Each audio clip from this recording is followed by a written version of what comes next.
These videos are not financial advices. Everything shared here is provided for educational purposes only. Welcome everyone to another trading session. In this session, I will try to live trade and explain each and every single one of my trades. Let me see before taking my first trade. If we have any entry here, I can take it. Okay, I just took my first trade. Yes, there we go. I just took my... I'm gonna add one more, I'm sorry. Yeah, the first trade was in the last couple seconds of the candle. That's why it's a losing trade. As you can see, it's a losing trade because I entered and I didn't pay attention to the timer of the candle. Basically, if there's less than 6 seconds remaining of the timer of the candle, you shouldn't enter the trade because it's gonna, it's not going to have a good outcome. It's either going to close on the next candle or it's just gonna, especially if you're against the momentum, it's going to have a higher chance to make you lose a trade. But this is a basically gap up. I see a failed demand area, which is going to be my supply, and this looks like a very weak exhaustion candle for me. Other than that, we have a QM up there, which has not been triggered yet, so I can also consider that one. And also we have market sequence right here. So basically, market most of the time moves like a puzzle. Now, before I mention it, I want you to look at this chart and see where is that puzzle, right? So if you look, I will mark 2 areas on the chart which are identical, okay? If you look, this is very interesting, and 90% of traders doesn't even have any idea about this. Basically, look at this. We have 2 red candles right here, this one, a retracement candle, this one, last effort of the sellers, this one, and then we have a spike containing 4 candles, again, spike containing 4 candles. After the first candle, we have a gap down. See this overlap right here? Here again, we have this overlap, a gap down, right? And also we have the next one as a gap down, but it doesn't follow anymore. So that's just enough similarity for me to consider the next candle is going to be a red one. This one right here, it's going to be appeared right here. Okay, you see that? This comes with experience. It doesn't just happen all the time. And when I see them, I just try to add up my reasons to take it, which in this case, we have also gap up in the favor of sellers, and also this looks like an exhaustion candle for me, which is acting like a bridge to bring the buyers to the sellers area. In this particular chart, we have a respected demand zone. I'm sorry, broken demand zone is not respected, and this is strongly broken. It didn't even flinch here, and once this is strongly broken, next time price act opposite, like it's going to be supply. So this is supply for me for the next time, and supply equals to seller's area. That's why I also added up this reason to that trade. Yeah, that was this also looks like a QM, which is another similarity. Look, looks like a QM, and this bullish movement is a bit stronger than this one because look, in this one, it is touching a demand, and then the spike happens. So we know that the buyers are coming from somewhere. In this particular one, it doesn't touch a demand, and then we have an artificial spike right here, and it's weaker than this one. And we know that the markets start going up because market is coming from somewhere, right? So yeah, that was my first trade, which was a winning trade. Yeah, so let's move on to the next trade. All right, we're having a doji break right here. We're having this common point of rejection. Oh, I think I missed this opportunity. I already missed this opportunity. That's a bad news. So this doji break happened right here. I could enter my trade as a common point of rejection right here, right where this line is being touched, which is above the round number as well. So right now you have an idea how we take our trades.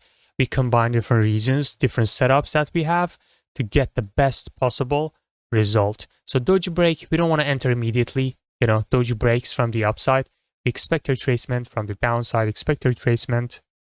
And then we look for further reasons to strengthen our setup. In this case, if we draw this common point of rejection, and then we see that it's touching it, and it's the fifth touch, which is the strongest touch of the common point of rejection, and it's above this round number. So these round numbers you see, which end up on 0, they are some kind of support and resistance, or SNR, and they can just react. But we do not solely trade based on one reason or one setup.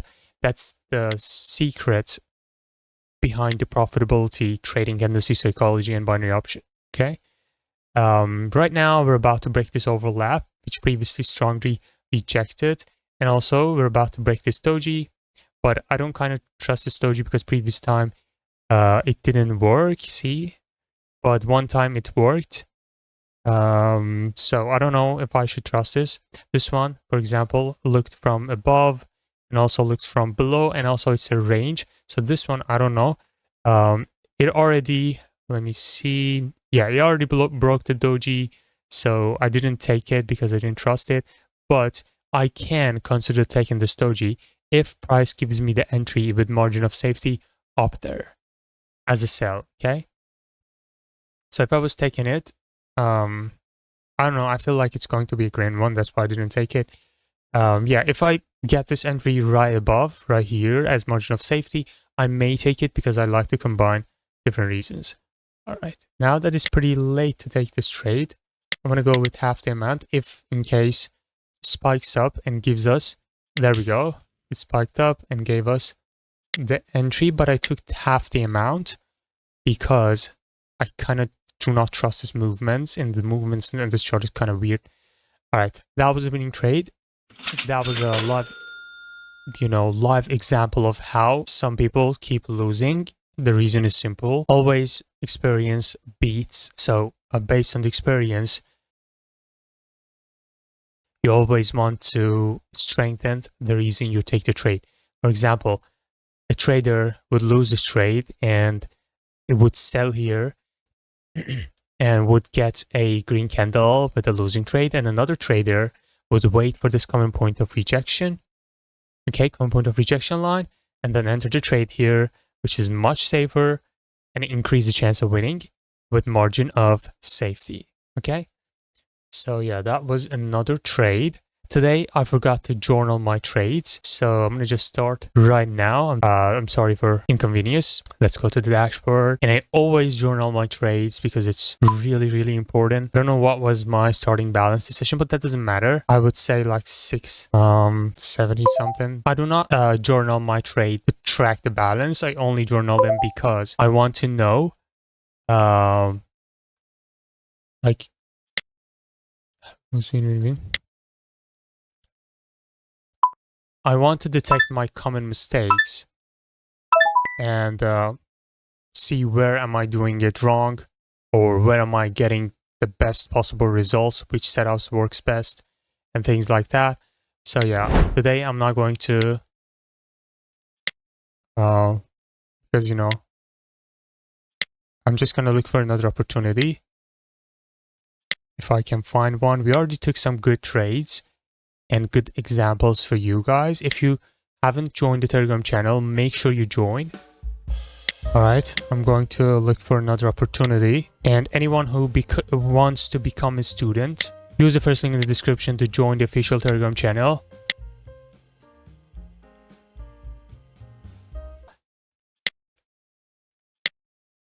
And all the announcements, students' results, everything will be posted there.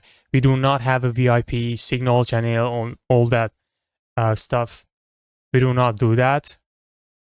Make sure you use only the link in the description to join the Telegram channel. There's a lot of fake ones who try to scam people by saying that they are DrGrand, or they try to say that we are VIP channel of DrGrand, things like that. I don't have any VIP channel. Okay. This is a doji break. I'm sorry, this is a doji, and if I want to take a trade on this one, should wait for the breakout. And also, I want to check the market's context. In this case, we're in a crazy downtrend, but right now we're in a ranging market. So I don't know.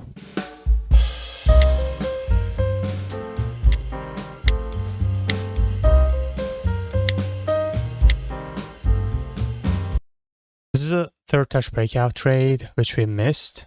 This is also a doji break, which didn't work out. See, if this candle was big enough that would break this third touch breakout, first touch, second touch, third touch, and also be the doji break, this trade would be fire. This trade, this candle, but it didn't happen.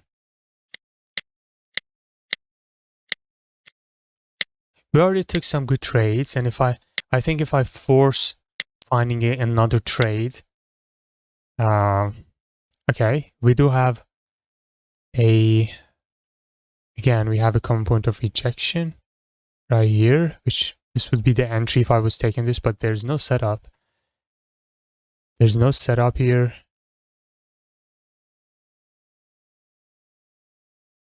Yeah, there's absolutely no setup. We have a very, very bad common point of rejection here as well, which I don't want to take it, even though it feels like it's going to work, this one. But I don't want to take that, something that I'm not sure. And I feel like I'm trying to force a trade just because of the video, and that's not a good thing. So let's not force a trade. Let me know what you think in the comments and drop a like if you enjoyed this session. We took 4 trades, that's good enough. Thank you for watching, man, and peace out.